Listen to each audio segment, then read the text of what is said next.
We're gonna live the teenage dream, folks. I'm Charlie, And I'm Cory. and if you couldn't tell from the intro, this week we're discussing an album that just turned 15 years old, Katy Perry's Teenage Dream.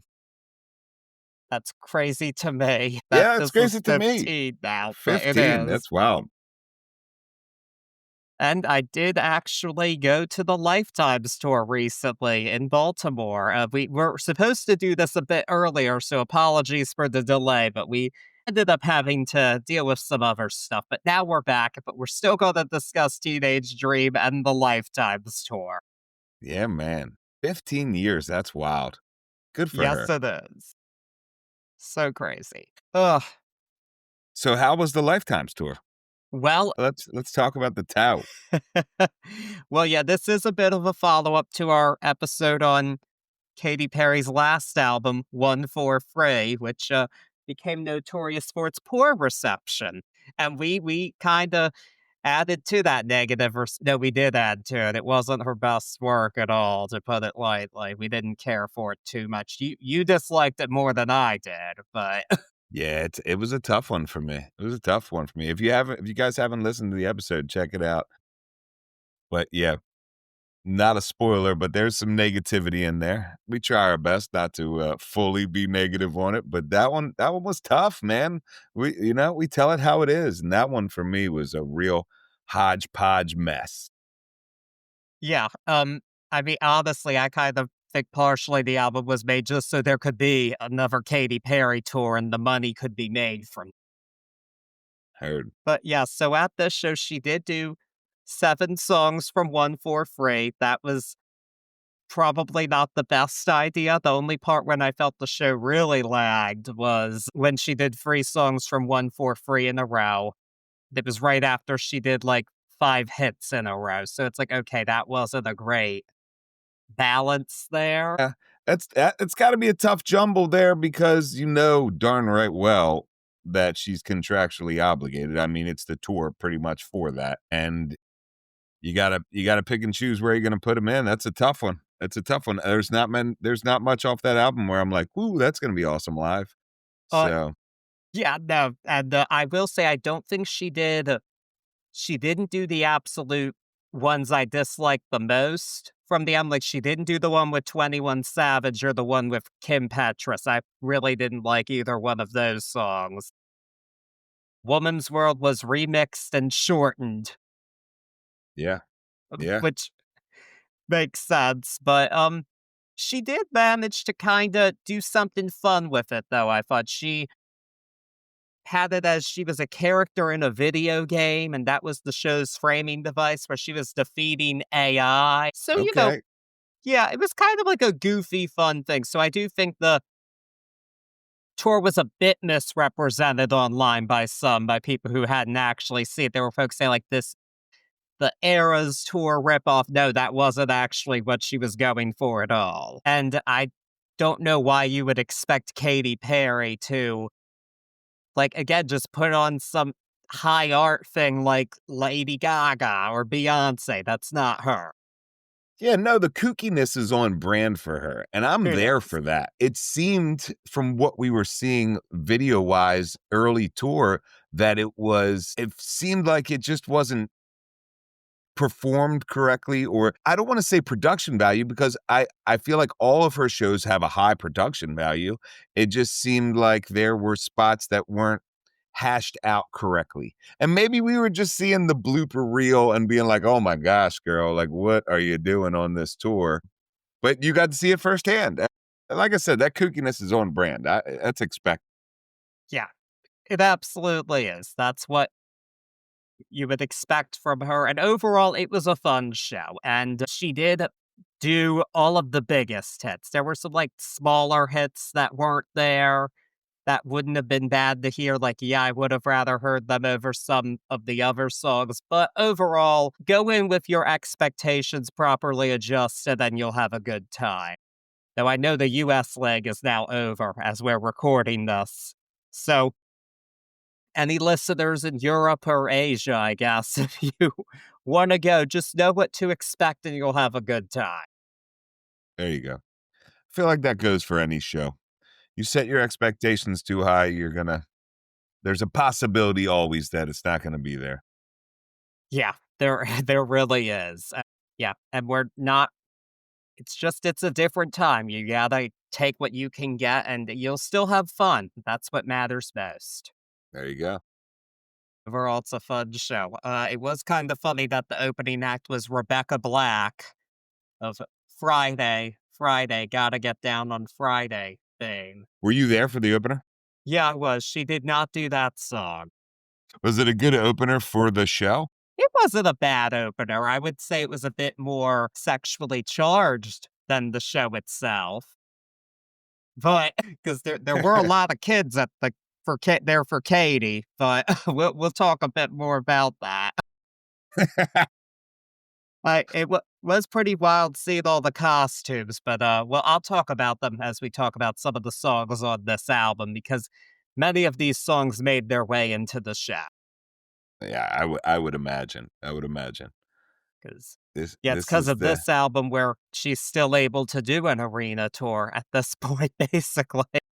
yeah, I mean, her words, recording this album, she had the jewels and she needed the crown and this album was her crown if I read that correctly, so Yeah, that was pretty much where she was going. And with that being said, I guess we got to take it back to 2010, a very different time, not just for Katy Perry, but for all of us. heard heard I that. miss it. Actually, can I be an adult in 2010 instead of 2025? I feel the same way about the '90s. Like, please, please, actually, that would have been much better. That's where I'm at. But it's not what we've got. So yeah, this is Katy Perry's well, it's her second album as Katy Perry. In case you don't know, this is pretty well known, but she started it off as a Christian singer, put out an album as a teenager, failed miserably. She did not become the next Amy Grant, even though that's what she was trying to be. But after some years in the trenches of the labels, she did break out with her debut, One of the Boys, and Teenage Dream was the follow up. And she wanted to both she wanted to kinda continue what she did there, I think at least visually, because she definitely had this kind of, like, sexy pinup image. You can see it on the One of the Boys album cover. Well, she came out of the gate with "I Kissed a Girl" and a bit of a wink and a nod. That was what she was doing. But the big thing I actually kind of thought was interesting, I remember at the time when she was doing this, and she did move more in the dance direction with this album than she did with One of the Boys. And I know some, even to this day, said she kind of was just copying like Lady Gaga and Kesha. And I don't think that's entirely fair. I think that she went in the direction of One of the Boys that was the most successful, which were the more pop songs that were produced by Dr. Luke and Max Martin. The biggest hit off of that album was actually Hot and Cold. Overall, longevity numbers wise, that was the most successful single. And that was the dance song on the album. It wasn't as pop rock as some of the other tunes, even if those were successes as well. And go with what works. It made sense to go in more of a dance direction and to make more disco-fied songs, I guess you could say, which she did with this album. Yeah, I mean, at the point of this album coming out, for me, I knew she kissed a girl and she liked it. I knew that about her, and I knew her from media. And then the rollout for this album, I feel like I really watched her. And I'm saying this, I want to preface, I'm not taking away from her as an artist, but or her talent at all. But I feel like I watched them build her. Like this is what works. And I won't even go on record ever saying that she was copying anyone because I don't think that was the case. But I do think this album and the rollout and her image going into this album, in my opinion, was very meticulously strategized. And they really pushed the look and the fun and the all-American girl pinup, image very well during this, and it was very successful. And I think I hope that she was doing stuff that she really enjoyed because that's what it seems like to me. You know, it doesn't seem like she sold out and lost her artist, but it was definitely built. I won't go negative machine just yet. Maybe not at all, but I will say that it seemed like we were building a pop icon here. I mean, I think she was a willing participant in that Great, game great way to put it. because this was a team effort. I do like Yes. there was a part of I am going to play the game because, but let's be clear, like her, Max Martin, Dr. Luke, Bonnie McKee, all of those are the producers of the primary hits off of the album and writers. Stargate, of course, they did one the biggest of them all here. But no, it was all very intentional, and I think that she was very willing to go along with it. But she was part of a team here. Let's be clear with that. I don't feel if this there is a machine aspect to a commercial pop album such as this, but in this case, I think unlike with One for Free, she wanted to be doing that, which I wasn't so sure about with One for Free. But in Agreed. this case, she was a willing participant in all of it. Hot tea take, or maybe just a question. Would you say that this album is her true brand as an artist throughout her career? I think it was the brand, I would say it's the brand that worked best for her. And there have been some times when she tried to do something else and that didn't work. Did she? But I think overall, the goofy campiness of this all, like I'm on a cotton candy cloud, which that actually is a painting, Yeah, that cover. yeah.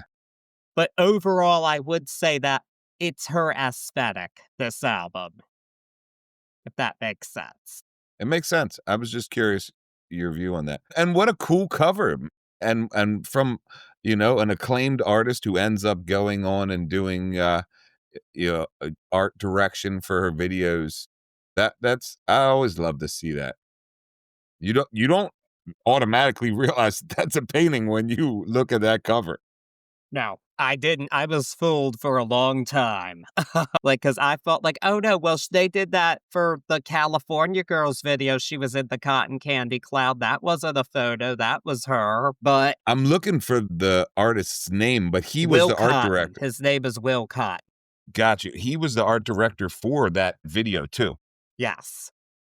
Well, oh, we'll talk about that video when we get to California. Nerd. I can't wait, but as for me at this point in time, I was, like, end of 7th grade when this album rollout started, I think I'd heard, like, I Kissed a Girl once or twice, and I didn't like it, but I think it was because it made me uncomfortable, like, I was a kid, I was like, "Oh, this is a little like, what's she doing here?" It took me a while to warm to that song, because but, growing up in the Catholic Church and whatnot, you don't think about girls kissing girls, you just I'm with you. I was a little put off by the song, not gonna was kinda lie. like, "Whoa, what are we doing here? Is this just for attention?" But, like, that It was seemed like it. yeah, I Yeah, was like, "I'm not quite so sure about this Katy Perry here," but agreed, agreed.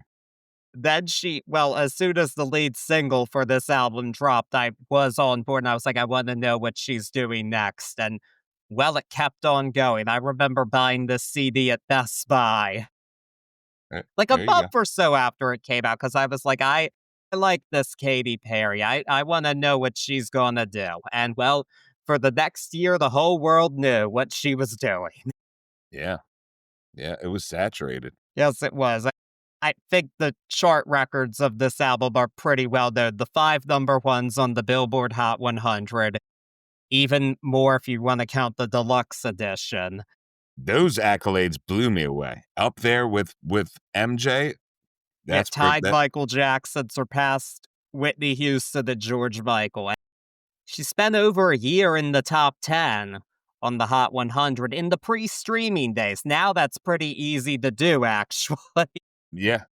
Not not still quite yet in 2011. Like, everything about this era was perfectly planned, visually, musically, and they played the book completely right, and that's why we're here talking about it today. But the real question I think that we need to ask ourselves is, with this Single Machine album that it is, how do these songs all come together to form the album as we like to discuss it here on Turntables and Tea? Yeah. I'm so glad you asked that question. Because critically at the time, this got pretty mixed reception, but then again, she's never really been a critic's favorite, like, unlike some of her peers like Taylor and Gaga. But legacy, it's very easy. All those hits, it's very easy to think of this as one of the all-time great albums just based on the numbers and sales, which, I mean, they're very impressive. I mean, this has sold over 12 million copies worldwide. It's now, with the current criteria, diamond certified in the US. Insane. And these songs are still getting streamed, and a younger generation is listening to them, which was clear to me going to the concert. There were so many kids there. There were even some kids she brought up on stage at one point. It's like these songs are still resonating because it's like, I don't think you're here to hear I'm his, he's mine, or crush or whatever. It's like, I know you're here for the hits. So it's still going. And now we're at the point, of course, where we're seeing the influence of all of this in the pop stars coming up now, because that's the point we're at with these girlies. We're seeing the influence of the previous generation and who they took after. Yep. Yeah, we definitely are. I'll even go out, not even out on a limb. I see some of the same kookiness, maybe a more refined kookiness, but kookiness inside of sexuality with, of course, I'm trying to say her name and I can't. Sabrina Carpenter. Sabrina Carpenter, thank you. I Yeah. see that kookiness, that playfulness, that I know I'm being silly and sexual at the same time, uh, in her a bunch that I put right back to Katy Perry for me. Yeah. Huge part of that, for sure. And they're both good-looking ladies.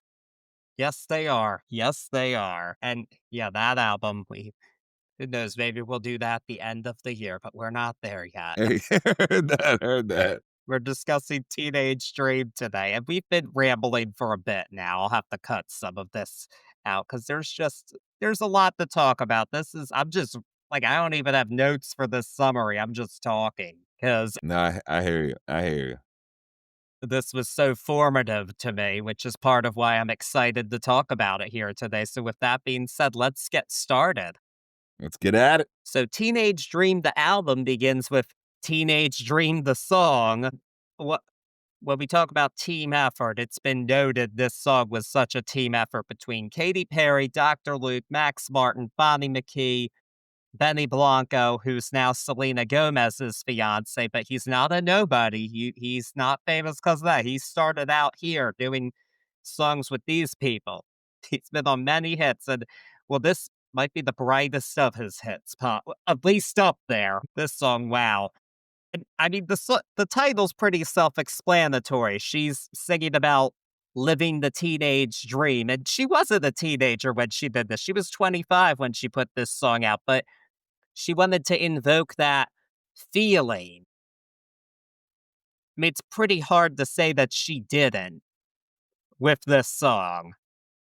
I mean, it does have that euphoric feel to it, and it just takes you there. It's Teenage Dream. It's rightfully regarded as one of the best pop songs of all time now, and it's not hard to see why. And I liked this song immediately. I didn't like it quite as much as the lead single at the time. I still wasn't quite over that, but this song's definitely stood the test of time and is beloved to this day. It's easier to appreciate it now that it's not a current hit. I would say. First song, because I remember I heard people say, "Oh, that song's overplayed." I'm like, "But it's a good song. Why wouldn't you wanna hear it?" And now it's like, I think time proved me right on that one. Why wouldn't you wanna hear Teenage Dream, the song? I mean, I agree. It's a timeless song. I take your statement of it's very hard not to say that she didn't embody this teenage feeling, the euphoric teenage feeling. I'll take it to the next level, and I say I'm gonna go. It's impossible to say that, in my opinion. Just on the level of that, this song is an evolution already from "I Kissed a Girl," where, yeah, "I Kissed a Girl" painted a picture, and really, did a great job doing it, but this one it's really spot on. I like to now sit back, listen to this, and, just think back to teenage days, and then also think how awesome these lyrics really take a lot of moments. There's not too much poetry here, but just the actual feelings said straight in this song are so powerful and so spot on. And then on top of that, first track, I'm gonna say pop for perfection here. Like, we're literally listening to pop perfection. Of course, a team effort, of course, a producer's dream here, it feels like, inside of this composition. But all that said, it's very, very, very hard, and maybe I'll say impossible here, for me to find anything, and I feel like for anyone to find any blemish in this song. Yeah, you could say it was overplayed, but I don't really like that argument ever, because I'm with you of, it's a great song, why aren't we listening to it? Hell of a way to start an album, title track, let's go, bring it right at us. But I think it's correct here as an opener, and I really think it does its job, because say what you want to say. For me, it really shows an evolution already in this first track. Oh, yeah. I mean, this is definitely an evolution from the first album, for sure. And what's crazy is this was the second single, and it's the most acclaimed of these songs. It was pretty funny reading the number ones column of this song on Stereogum. The writer of that column, Tom Bryhan, said, "I was working at Pitchfork at the time, and my colleague and I both said we loved the song, but we weren't allowed to write about it because you couldn't admit that you liked this in Pitchfork," because that's how Pitchfork was 15 years ago. And that it was like, not none of this was really cool to admit that you like, but finally, eventually, yeah, everybody's kind of come around like, yeah, you know what? She did it with Teenage Dream. That's a great song. Perfect pop song, an all-time classic. The only the main criticism I have is I thought the video was kind of dull in comparison to the other videos from this album, frankly. Yeah, But I mean, there was no I mean, there it was gonna be hard to compete with the prior videos she put out, and she had more coming out with for us, so that's a pretty minor quibble at the end heard, of the day.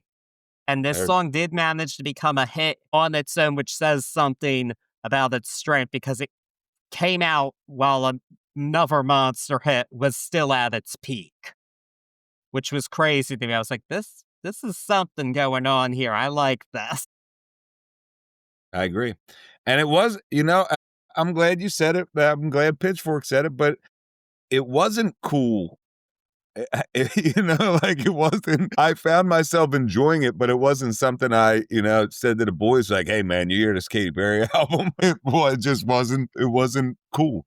It was too girly in its presentation. But looking back, I mean, it's undeniable. Yeah, it is. Feel like there were a lot of secret iTunes downloads of these songs. You weren't admitting you listened to it. Yes, We're not even at the biggest example of that phenomenon yet. We will get there. Few more songs to go, but next up we've got Last Friday Night. Yeah, it's a party song. She throws everything at the wall on this one. They did everything.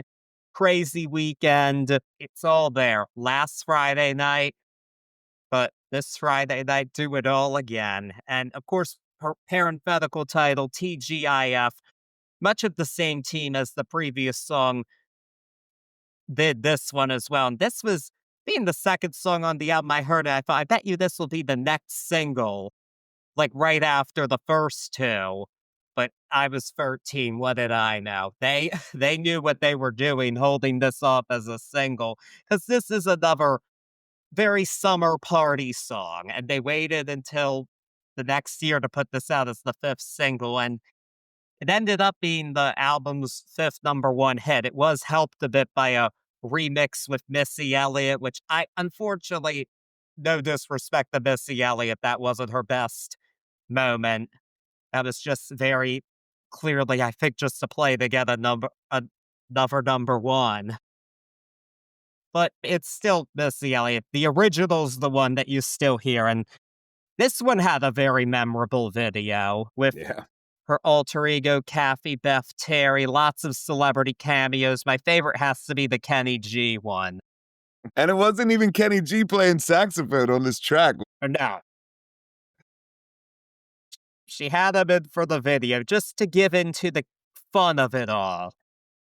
Because another guy who's like, now he has a bit of a cult following because he was so uncool. She was playing into that. Another calculated move, especially in that video. But here, I feel like another calculated move on throwing this party anthem right here at number two. It works well. They could have fallen flat on its face here at number two, especially coming out of the strength of Teenage Dream, and it doesn't because it's so well produced and composed again. There isn't a cell in my body that isn't at a party last Friday night listening to this song. And that's important, especially here at the number two, to let us know exactly where we are and to keep that flow going. Especially inside the composition, when you think the whole sink has been thrown at us in a good way. Boom, here comes a wild sax scream from Lenny Pickett from the Saturday Night Live band. And it just gives that extra oomph that puts it over the edge for me as well. It's a great number two and another timeless one, and it's sitting in this timeless pocket for me as we go through this album. Heard that. Heard that. Never did. Loved this immediately. She wrote this as a response of sorts to Jay-Z and Alicia Keys' Empire State of Mind. Really? Yep. Because she said, well, the West Coast needs an anthem, and that makes sense. She is from California, and she brought a West Coast legend on the track. It was a perfect move. And yeah, this was the song of the summer 2010. Hard to think of a better summer song than California Girls. And of course, the Candyfornia video. Yeah. Can't go wrong with it. She was on that cotton candy cloud, all those outfits. I saw at the concert, I saw several California Girls outfits, including at one point a girl brought on stage had on the candy polka dot dress. It's like, yep, this was that song, that video. And I will say one musical complaint is quite all of these songs were done near each other at the show and all were shortened, especially this one, which I didn't love. That. I understand getting rid of Snoop Dogg's verse, but shortening California Girls was not it. But I was still very happy to hear it. That was a quibble because I'm never going to be mad to hear California Girls. And it was a little controversial because of the Beach Boys also having California Girls. One line was even removed so they could avoid giving them a credit, which was dumb. And hot tea take, this is the better California Girls anyway than the Beach Boys one. Whew, hot tea take. That was steaming hot. Beach Boys have much better songs than that. Heard that. Heard that. It is a great song. It is a great song. It's so iconic.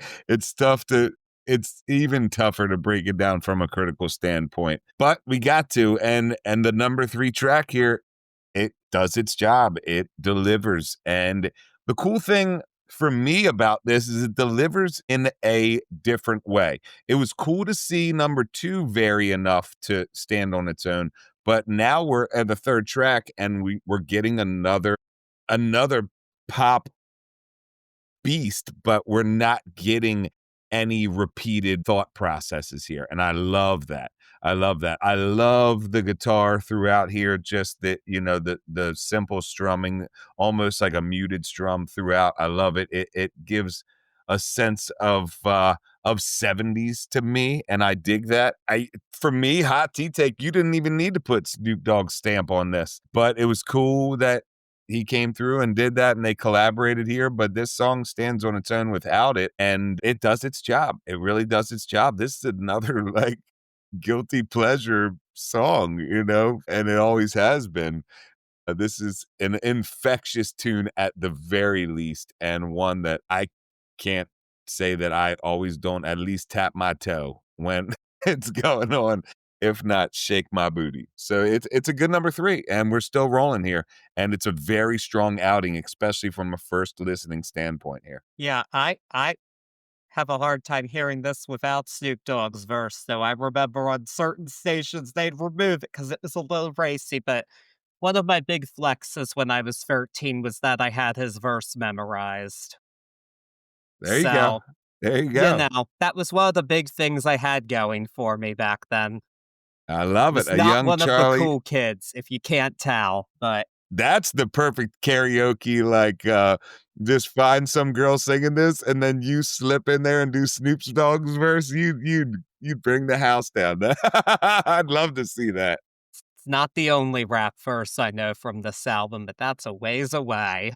Heard that, heard that. But now, as we talk about cool, you know what? I'll give Katy Perry some credit. This next song was her final song at the show, and her intro to it was, you know what? I don't care how old you are or how cool you think you are. It's time to sing Firework, damn it.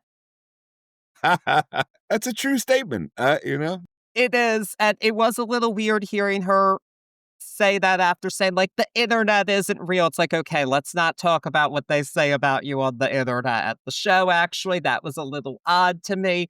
But yeah, it's Firework. Oh boy, oh, this song.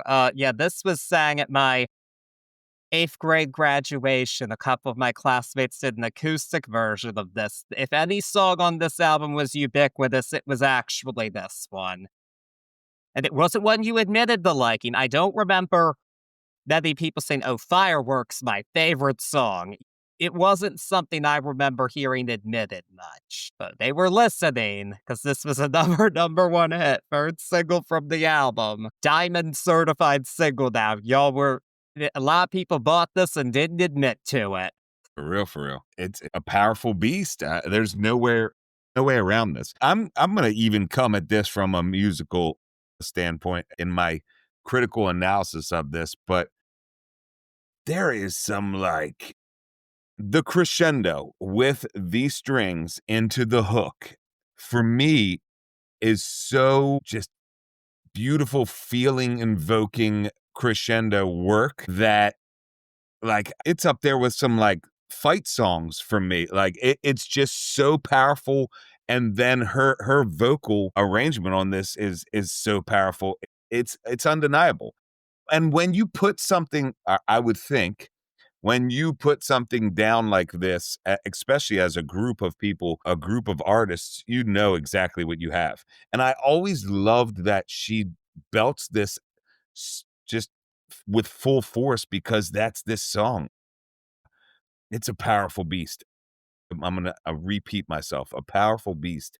And let's go pacing here. I mean, we've just been handed 3 pop diamond certified killers, and then we at track 4, I'm gonna say I'm the most moved I have been so far in this album, and I'm 100% invested by track 4 first listen after this. This is a tough act to follow, and I don't know what's coming next, as a first-time listener, so I'm super excited, but this song standalone is timeless and a powerful beast, I'll say it again.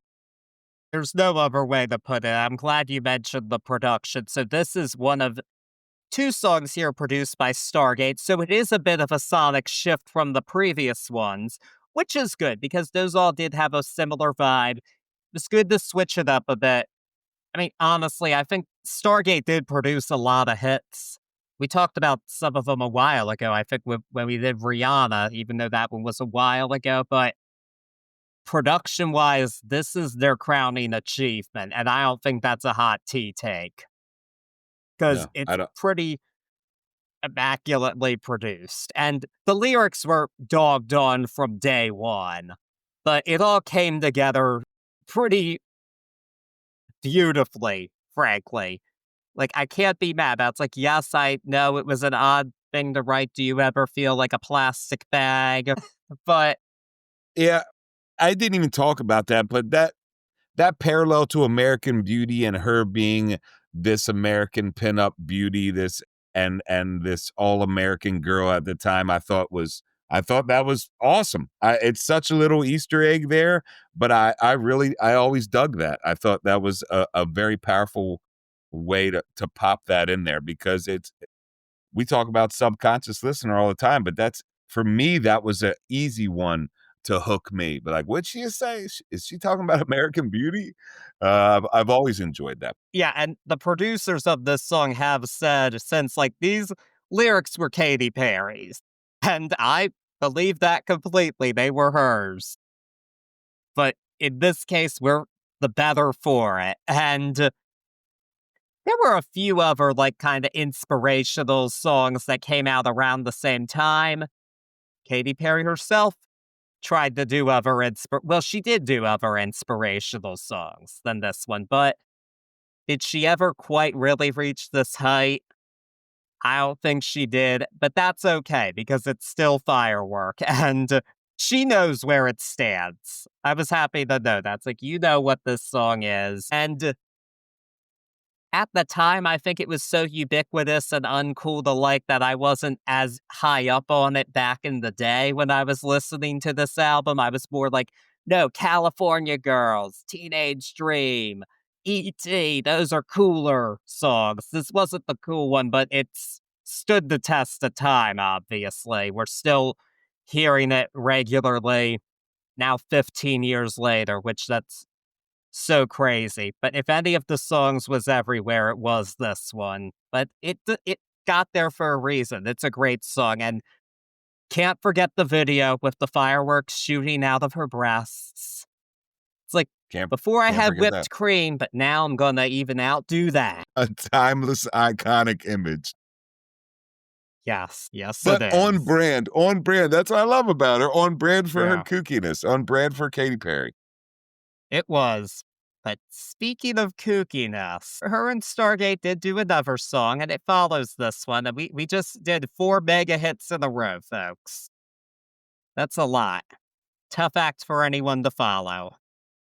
But in keeping with the kookiness, Katy Perry followed all of these hits to be with Peacock. Oh, this is an infamous song. It was not a single, but it is infamous. No, it is not about the bird. And to call this a double entendre is a joke. This is a single entendre. We all know what she was saying. She even joked about this song at the show, like, I will not sing Peacock, and then sang a bit of it. Because in more recent years, she's like, I apologize to parents for Peacock now that I'm a parent. Don't do that, but okay. I see it as kind of a joke, though. I agree. When I saw her back on the Prismatic tour in 2014, she didn't sing this, but it was an interlude because it's a known album track. And you know what? It's got like a cheerleader chant vibe to it a bit. Little hollaback girl, you know. All right. So, yeah, when I was 13, I thought this was a good song. Now I can only say I enjoy this strictly for the like silliness value of it all. Um, it is not a song that I seek out anymore because I'm an adult now. But you know what? I'm glad this song exists because it definitely has its place in our culture. At least for my generation, this song has a place in the culture.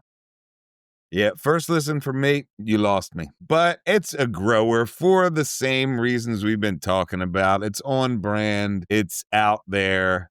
Christ, there are so many songs that I can get the lyrics for on Spotify, but I'll be darned if Spotify does not let you get the lyrics for this. That's how single entendre this is.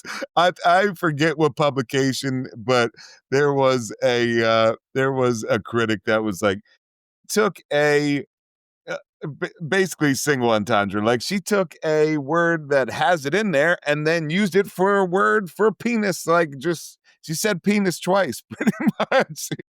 Yep. uh does it work? It grows. I think I like to think it works because the Stargate composition is there in this little Stargate pocket in the middle of the album. And it's not a terrible song. It's not a great song, but it's not in latter listens, it doesn't take me out of the album. It definitely has shock value. Shock value enough for me to be like, yeah, right. Especially after Firework.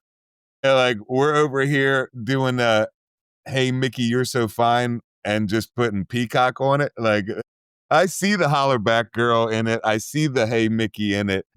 So I'm going to just give it what it is on its level. Pacing, it might have shocked me, but musically pacing really picks us back up and sets us on that pop trajectory again, even with some Stargate disco feel behind it. It does its job, but it doesn't get a promotion. It doesn't slow this album down, and it's not. I don't even know if it's my gun to the head, honestly, It's not but it mine. yeah, no, I do know it's not my kind of head, but it's fun. It's fun enough to keep me laughing while I talk crap on it. So it's done its job there. Yep. Just glad it exists. Now, we're going to switch producers again for the next song. This song is produced by Tricky Stewart. It's called Circle the Drain. I remember this was a promo single before the album came out. Really? Yes, because I Wow. remember buying this on iTunes and I thought, so this song does act, this is probably the most personal song on the album, actually. This is about her ex-boyfriend, Travie McCoy, who she dated through the One of the Boys era.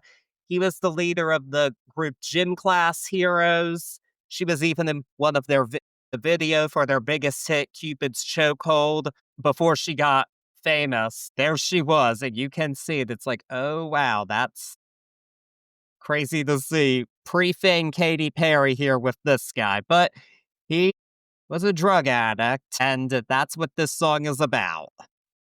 Um, her ex's drug addiction. And you know what? 13-year-old me hears this song, and I thought, you go off, girl. I love this. You are telling him how it is. Like, I want to be your lover, not your fucking mother. I was like, you go off. Now, I don't quite see it that way. I think she was trying to have a bit of an Alanis Morissette moment here, because I think that was just something that she always wanted to do. And sonically, this song is the closest to the songs on One of the Boys. Yes. I don't think this song really fits this album and its vibe. I wouldn't call this a concept album by any means, but it definitely has a vibe. Teenage Dream. This is a song about an adult problem, frankly, and an adult relationship. I don't like the song on its own, not as much as I did as a young man, you know, but and I've also heard better songs since then that were going for this. Like at that point in time, I had not heard Jagged Little Pill. Then I did. It's like, okay, no, that's actually the real deal. This isn't it. And I still think it's a catchy tune. It's very well produced. It sticks out like a sore thumb on this album. It really does. It sticks out like a huge sore thumb. It starts off for me immediately sounding like a step backwards, where we've been talking about her evolution and even coming out of Peacock, like we're still getting these hits and we're it definitely doesn't match the vibe. On top of that, I can respect and I do respect the introspectiveness of the piece. And I love when we love talking about when artists, especially songwriters, are super vulnerable. I don't get that here. Like I hear her saying it and I can read the lyrics, but it just doesn't hit like a pissed off song. I love how you say like it isn't a jagged little pill. Like it just it sticks out like a sore thumb is a great way to put it. I'm a huge proponent of using the F word. I think it's an illustrious word. I think it has so many uses. It's so versatile, and I think it gets a bad rap. I don't like hearing her say the F word in this because I really don't think it's needed. I think it's a misuse of the F word, and I understand that she's not known for being the most lyrically gifted. No, that's not. It's Just, one way to put it. yeah, I'm not talking Plastic shit on bag. her lyrics. Yeah, even though I like that line, but like, long story short, it just it seems like it's forced down our throat in the wrong way. Composition wise, it's not a bad song. There has some, it really, in its production for me and in its composition, it starts to shine in the latter third of the song. And it feels full there. But for me, this ain't the one on this album. Now, and you talk about pacing, this one, 100%. I don't care how many times I listen to this album, how many benefits of the doubt I give it, it takes me out of the album. It doesn't meet the vibe check for this album, period. Like you were saying, I won't go concept on this, but it nowhere near meets the vibe check on this album. Not for 1 second. Yeah, and This album is so sexy. I told myself I wouldn't go off on a rant here, but like this album is so sexy and it's awesome that it's so sexy. Like it is out of place. yes, and the thing is, we can be vulnerable and sexy at the same time, and I think Agreed. that's shown big time with the next song, Of The course. One That Got Away. I did like this song before it was popular, by the way. This one was always a favorite, and was happy to see it. This was the 6th single, and it broke the streak. It only made it to number 3 because it was behind 2 blockbuster hits, Rihanna's "We Found Love" and LMFAO's "Sexy and I Know It." Only one of those songs has held up well. I think we know which. I don't need to tell you which one has, but this song definitely has, though. The One That Got Away. I mean, yeah, it's about the one that got away, and that's perfect because the teenage dream does end, and she's reflecting on that. Like summer after high school, when we first met, we'd make out in your Mustang, the Radiohead, and on my 18th birthday, we got matching tattoos. Like she's sharing with you that teenage dream, and again, this is that's like you're getting an image there, and the vibe and it fits in, but she's also saying, like, in another life, we could have done it together. And I wouldn't have to say you were the one that got away. And is it that this is not the deepest poetry I've ever heard? But you know what? The song comes together so well that it just elevates the lyrics in this case. I mean, the ingredients came together on this one, and it also had a great video with Katy Perry in age makeup as a like 80, 90-year-old, but also reflecting on the past. I mean, this one's always done it for me, and this was definitely a live highlight. It was interesting. She had a as part of the video game, she had a section called Choose Your Own Adventure. And the album chosen for it was Teenage Dream. And this was one of 3 options. And I wasn't able to vote. I tried to scan that QR code. It didn't let me vote, which was frustrating. But of course, this one. And she performed it. And she brought some kids up on stage. And the guy dressed as an astronaut, too, of course.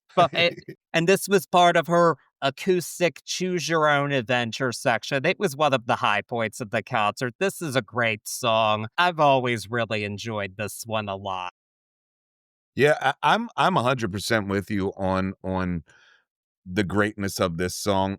M I'm gonna take 1 second to stomp on "Circle the Drain" a little bit more and say, like, this if we're looking for a bring down after Peacock and we're looking for a grounding piece with vulnerability, this one is the winner, man, for me, especially putting this album together. I enjoy this. It's powerful, but also demure at the same time, and it gets its point across in droves rather than slamming it down our throat like the previous track. I enjoy it. I really love this song. It gets this album back on track. It meets the vibe check. We get some really awesome vulnerability. I will say, and maybe a hot tea take here, but I will say that the production of this song is just a tad bit flat compared to the production, excuse me, compared to the production of the rest of the album. Still great composition, still a great tune, it doesn't have any bells and whistles, and I know it's a demure tune, but there is a bit of flatness when it sits with the rest of the album. That's a nitpick. I enjoy this song, and I'm glad it's here because it really does wonders getting this album back on track after that last misstep. Now that I'm really thinking of it, even though I've been a music nerd since I was a child, this song might be the first time I ever heard the word Radiohead. If you had it your way, the last. No, not quite. I wouldn't go quite that far, but But listen to our Radiohead episode, and you'll the know what I'm second talking one about. was we did a second one, that one I was a bit nicer towards. Agreed, agreed, agreed. And I've had some talks since then and whatnot, but we're not gonna you know what, I would like to think I'm a bit more open-minded now, but you know what, I You grew are, up with you the are. one that got away. What did you expect? There you go, there you go. You grew up thinking Radiohead was makeout music. Yeah, that was what it sounded like, and it's not. It is not. But another song I grew up with is the next one, E.T. Katy Perry said it was about falling in love with a foreigner, and she used the extraterrestrial reference, and it has nothing. At first, I thought, oh, maybe it'll be related to the movie E.T. It's not at all. So this might be a hot tea take, but when I first, like, listened to this album the whole way through, I thought this song was kinda dull. I was like, "This is nothing. This isn't single material." Then it was the 4th single, and I remember seeing that, I thought, like, "Wait, we picked E.T. over Last Friday Night as a single, seriously?" But then they remixed it with Kanye West, as he was known at the time, right in his, My Beautiful Dark Twisted Fantasy era. That's the era we're at with Kanye West Kanye. at this point in time. And so after the Taylor VMA incident, but off the heels of an acclaimed album, he popped up on a remix of this, and it's been dogged as a bad verse over and over again throughout the years. And I admit this, I'm not, I, especially when I was 14, was not a hip hop person. But I was like, you know what? I love this. And my 14-year-old eighth grade flex was knowing Kanye's verses on this song. Not that I should have, because they're pretty inappropriate, but it did make me appreciate the song, though. I was like, no, now that I can't get that hook out of my head, that kiss me, then I couldn't get it out of my head. And I was like, okay, no, now I love E.T. And I've loved it ever since. And this performance in the tour was one of the ones that initially got some flack because it had an odd looking lightsaber battle. But when I went to the show knowing it was part of the video game, it's like, okay, actually, this is all right. And this I thought was pretty cool. The AI character rapped a verse in place of the original Kanye verse Oh, that's cool. for the show. And I thought that was a smart thing to do. And Probably best not to associate yourself with Kanye West as we know him now, with what he's been saying lately. I don't want to make it worse for her public image, which is already a little rough. Katy Perry's don't want to make that worse, but I thought that was really a cool thing to do, and I enjoyed the performance, and I've been enjoying this song for a long time. I'm never mad to hear E.T. Yeah, I'm never mad to hear it either, and it really brings me to my point or to my opinion of this song. It's it's a cool song. It's a cool Katy Perry song. I never actually, I do understand, or I think I understand why it gets so much critical acclaim, and that's because it's a genius, and these are my own words, a genius gimmick hook. That stuttering hook is a genius gimmick hook. But sometimes when I go back and listen to the song over and over again, it loses everything but that. So I guess to surmise, I'm on the fence about how I feel about ET. As far as it on this album, vibe check, let's go. It's there. It's a cool piece. It really lends itself to this album, especially the production so far throughout this album. And it's cool. It really is. It's a cool song. It just it's there's not too much meat and potatoes to this one. There is a lot of the pop stuff on this one. This one is just, I don't know. It's always felt gimmicky to me, but a good one nonetheless. I'm not trying to take away. I'm trying to give a different perspective on this song here.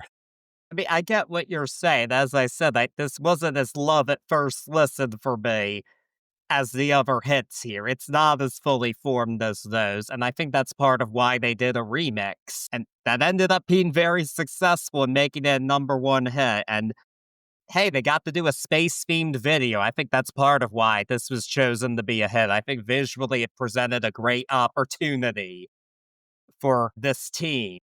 They delivered, in my opinion, and Agreed. now so we're in the last now, like, third of the standard edition, and this is no hits land we're getting into, folks. So that's really where we are that's really gonna help us determine how strong this all comes together as an overall album. Because now we're at track number 9, which is "Who Am I Living For?" Now this song is about it really harkens back to Katy Perry's upbringing and how she was raised in a very religious household. Her parents were Pentecostal ministers, and she was very sheltered. She did not like know who Madonna was or any of that because it was so closed off. And this was kind of a song about her conflict with it all because she did have it kinda rough to come out with "I Kissed a Girl," and, her parents very loudly denouncing it, like, her mother actually spoke to a paper to say, like, "I think this song is horrible, and it's wrong, and I still love my daughter, but I do not condone this," and all of that, and so, again, we're trying to be introspective here, which I respect.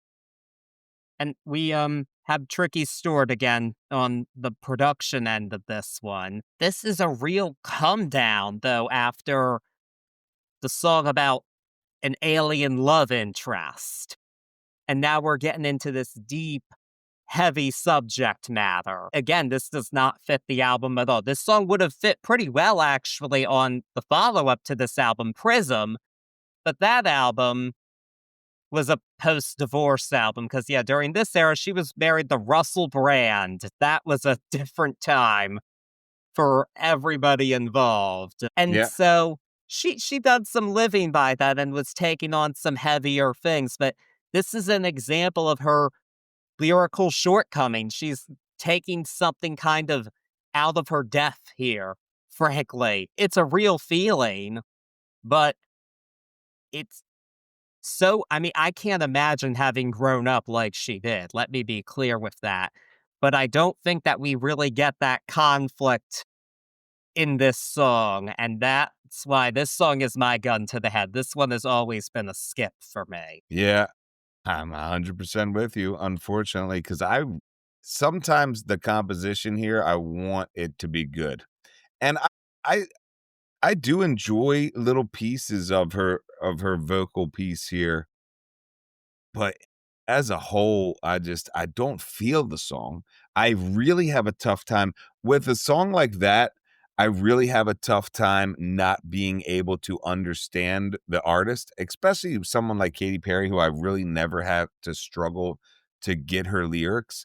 But in the way that she does her vocals on this, I have a tough time understanding. And at first, I thought it was like an effect that they were using, but it feels like she's almost singing through her teeth when she's in this register, and she stays in that register throughout the song. So, unfortunately, it's like another notch on why I'm not digging this, because I'm with you on why such a come down right after ET. And we keep saying not a concept, but I can't deny, or actually looking for a reason, I start to not be able to deny that there's some kind of a loose story throughout our the narrative here, and that's the only reason I can think, like, you wanna put this here, like, you're trying to keep it inside of this story that you wanna tell, but I can't really find reason. It is super, super flat. It meets the production check, but, like, that's it. Like, that's the only reason it sounds maybe okay on this album. Yeah, it really falls, and we got the elephant, or at least we all looked at the elephant in the room when you started talking about this, and we're in the non-hits part of the album. So let's see what's coming on, and that's a very wild strategy for this album as well, but let's see what's next. Yes. And what's next is another slower number. This one is Pearl. And it's like it's an empowerment song of sorts, but also it's like reflective and then empowering, kind of. Yeah, this is a bit of a tonally confused song. I've always really liked the production on it, but lyrically it doesn't. I mean, I get the metaphor of the pearl and all of that, but I'm not sure it's all tied together well enough.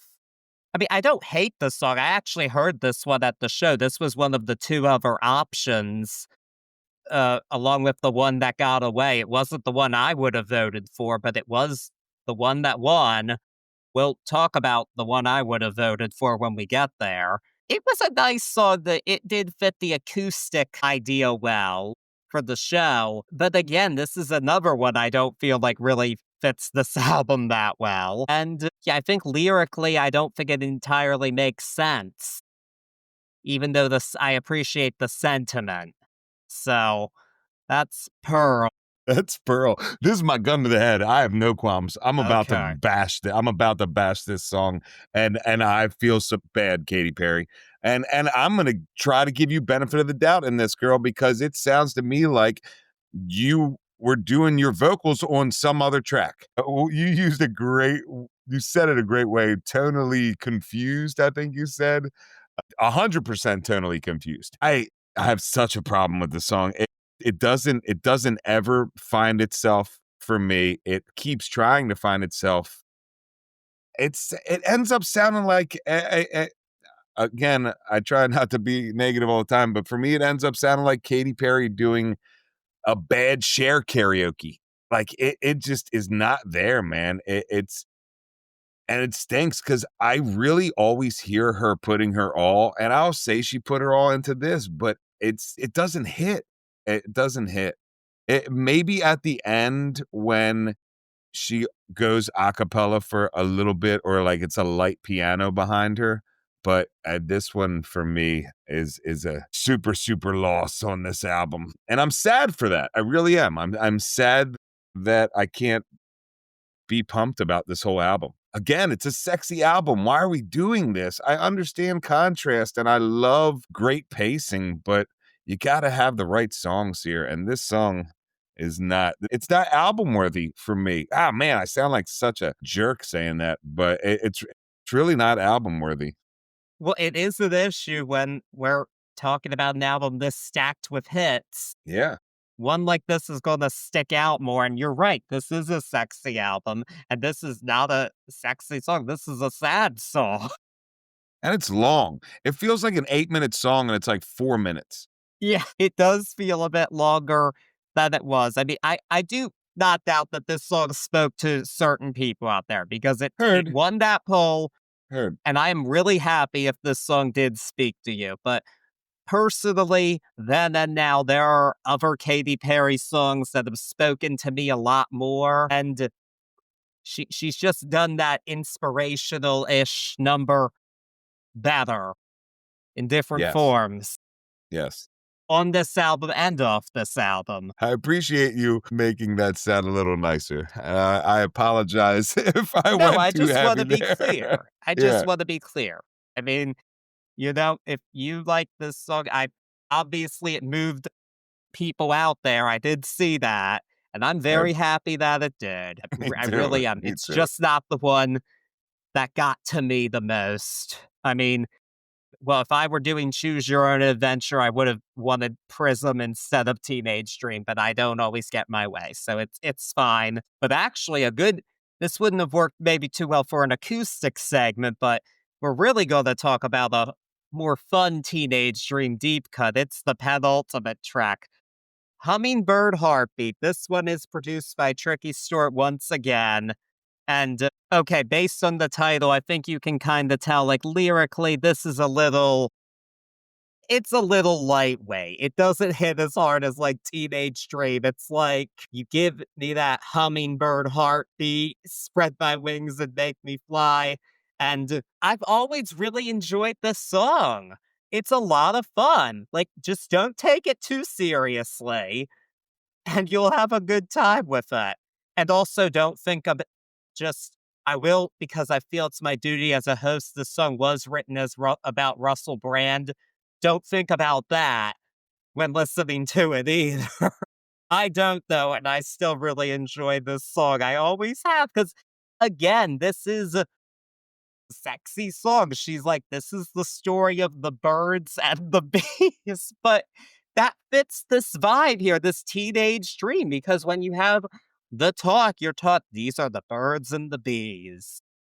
When you're a kid, like that's part of what you are taught it as, at least I think, you know what I mean? Like, that's how you're taught about it as the birds and the bees. And she takes that for this song, and that fits the teenage dream. It's a fun time. And yeah, maybe it's a guilty pleasure, this song, but I've always really enjoyed this one. I don't think it's a guilty pleasure. I think this we're back on brand. And we might not be on the uh the epitome of brand, but we're back. We're feeling good and the sound is really full. I like the composition on this. Three strikes and you're out, Tricky Stewart, and you got at least back on track. For me, this is really Tricky Stewart figuring out finally what this album is all about because he's missed the mark the last two.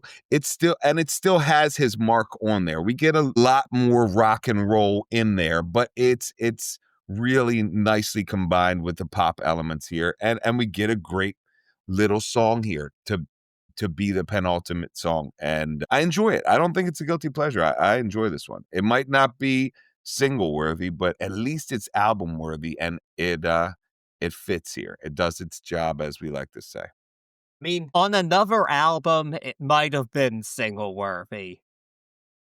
If it weren't on the same album as like Firework and California Girls. But and you know what? I don't think this would have been a number one hit, but I think it could have made it to the top 10. I agree. I agree.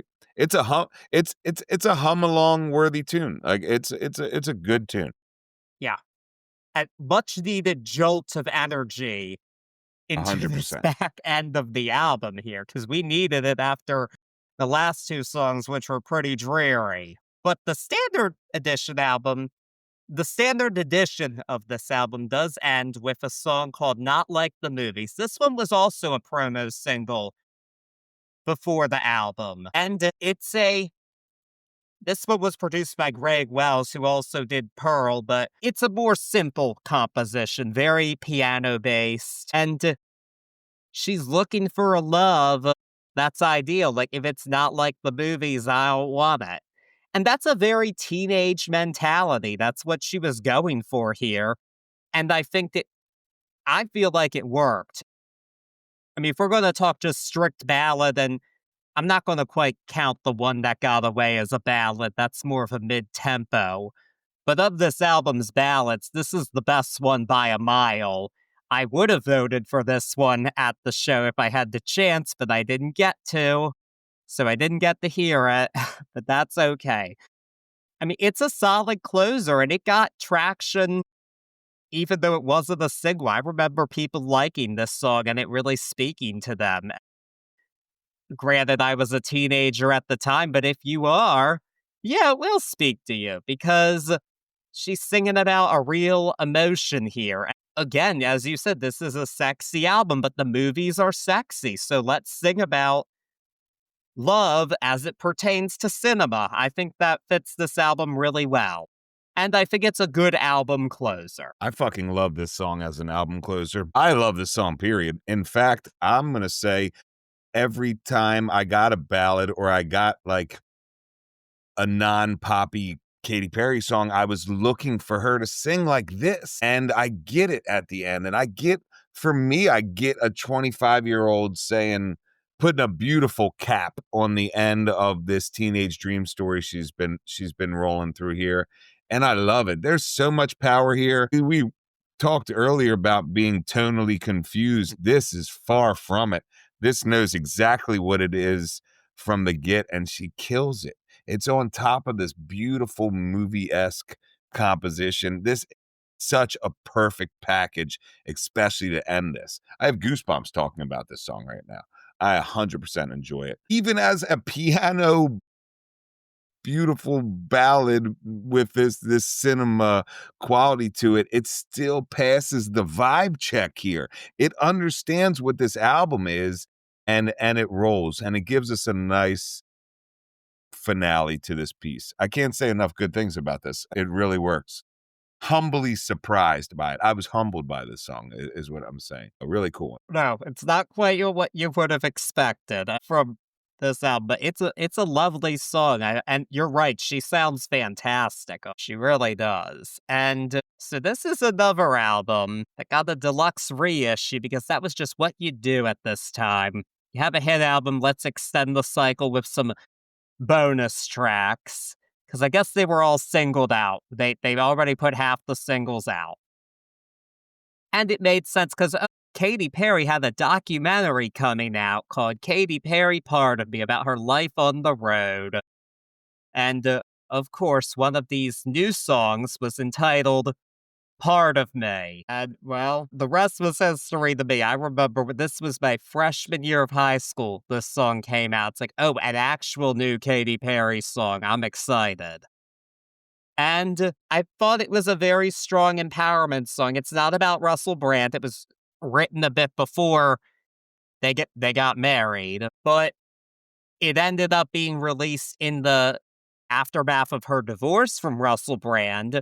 So it was a strong narrative, and this was a number one hit. It interrupted the reign of Kelly Clarkson's Stronger. So she was powerful enough at that time to do that. And of course, it had a video that had her joining the army, which was seen as propaganda by some, but it was, I thought that was stretching it a bit, but I always really enjoyed this song, especially as a kid, frankly. I was like, you know what?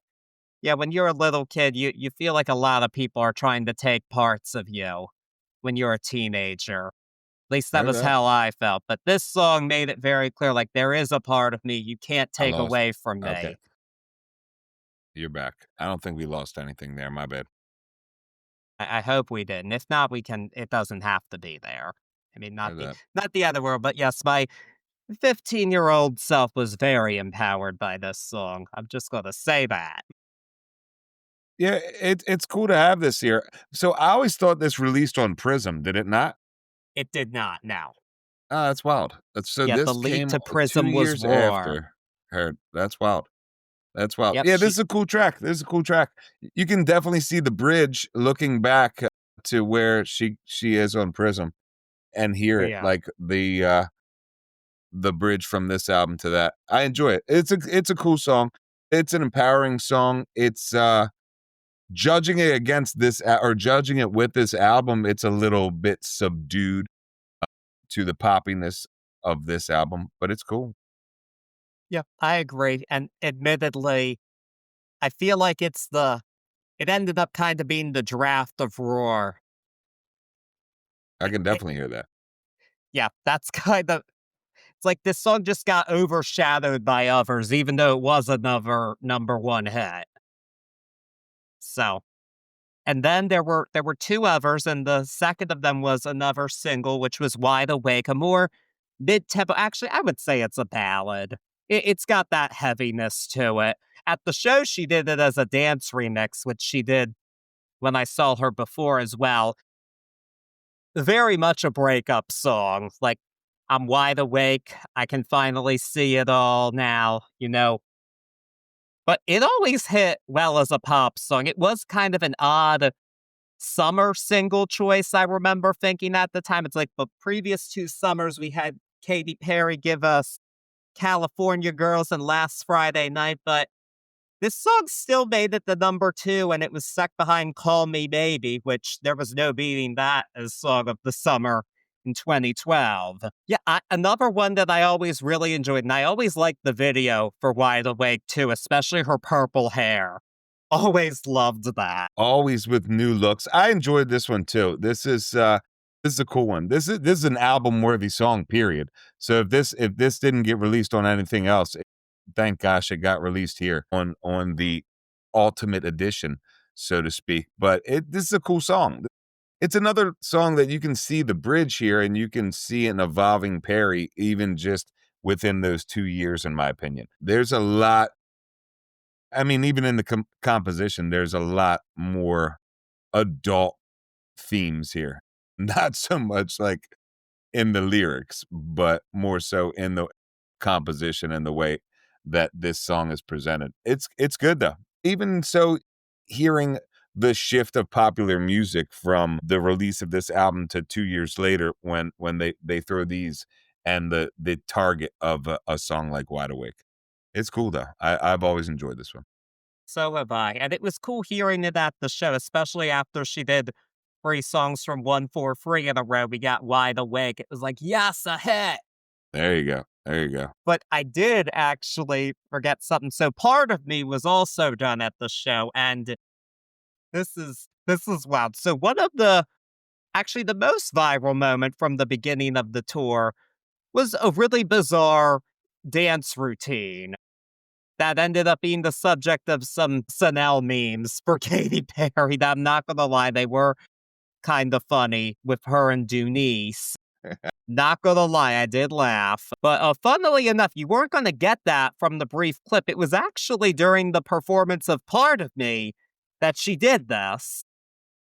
And most of the dance was cut by the time I went to the show, but it was very strange when in the middle of the song, she just kind of starts running and there's a bit of like, I've got the power in the background, like they were trying to do a mashup. And this was the most head scratching part of the show for me. Like, that did not work at all. And it was also kind of like, actually, people loved the song. Like, the song was strong enough to stand on its own. The crowd was hyped to hear her do Part of Me. It's like, you didn't need to do all of that. One of the weaker songs that you did during the set could have used that interpolation, but not a number one hit that people like. That was the most head scratching part of the concert for me. I hopefully she doesn't do that with Part of Me in the future, because still a great song. Yeah, two great singles. There was one other song, Dress It Up, a kind of rocky, sexy song. I mean, realistically, it fit the teenage dream vibe a bit better than some of the songs that were on the actual one, but the song itself was always just okay for me. I'd take it over, like, Who Am I Living For would have fit better, but it wasn't ever single worthy, in my opinion, Dress It Up. It's cute, but not even as memorable as Peacock. I heard that. for better or for worse. And yes, now we're at the end of Teenage Dream. We covered the whole shebang here. Not the most organized I've ever been with my thoughts, but that's okay because I just like talking. I just could talk about this album in my sleep. This one. That's kind of why it's like this, but that's okay. The nostalgia is heavy with this one. Yes, it is. But taking away all of it, all the numbers, all the legacy. Corey, what grade do you give Teenage Dream?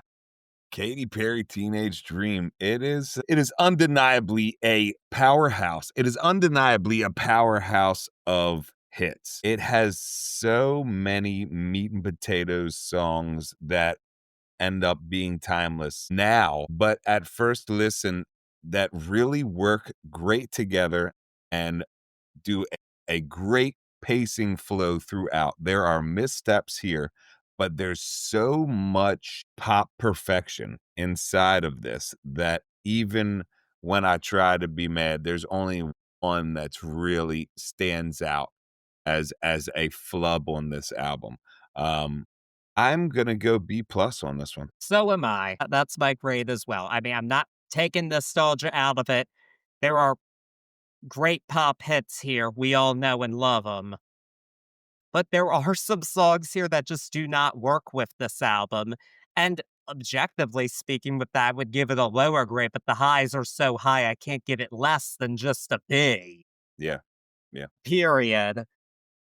But even then, some of the songs, even if I don't think they fully fit the album, doesn't mean I completely hate them. So we've got that going for it. Yeah, it's a But B album with a B plus bump from awesome yeah, hits.